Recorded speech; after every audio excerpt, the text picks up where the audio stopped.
Metro ದರ ಏರಿಕೆ ವಿಚಾರಕ್ಕೆ ಸಂಬಂಧಪಟ್ಟಂತೆ ಸಿಎಂ ಸಿದ್ದರಾಮಯ್ಯ ರಿಯಾಕ್ಟ್ ಮಾಡಿದ್ದಾರೆ.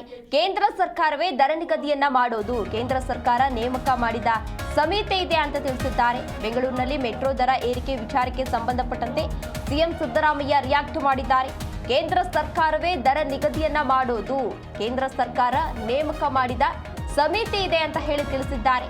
ಆ ಸಮಿತಿಯವರು ಟಿಕೆಟ್ ದರವನ್ನ ನಿಗದಿ ಮಾಡ್ತಾರೆ ಅಂತ ಹೇಳಿ ಬೆಂಗಳೂರಿನಲ್ಲಿ ಸಿಎಂ ಸಿದ್ದರಾಮಯ್ಯ ಹೇಳಿಕೆ ನೀಡಿದ್ದಾರೆ. ಕೇಂದ್ರದತ್ತ ಬೊಟ್ಟು ಮಾಡಿ ಹೊರಟಿದ್ದಾರೆ ಸಿಎಂ ಸಿದ್ದರಾಮಯ್ಯ.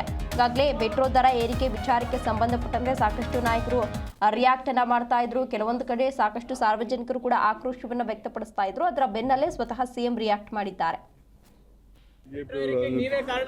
ಕೇಂದ್ರ ಸರ್ಕಾರನೇ ನಿಗದಿ ಮಾಡೋದು ಬೆಲೆನ. ಕೇಂದ್ರ ಸರ್ಕಾರದಲ್ಲಿ ಒಂದು ಕಮಿಟಿ ಇದೆ, appointed by government of India. ಅವ್ರು ಮಾಡೋದು ಇದು. ಕೇಂದ್ರ ಸರ್ಕಾರನೇ ನಿಗದಿ ಮಾಡೋದು ಬೆಲೆನ.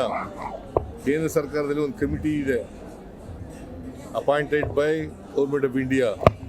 ಅವ್ರು ಮಾಡೋದು ಇದು.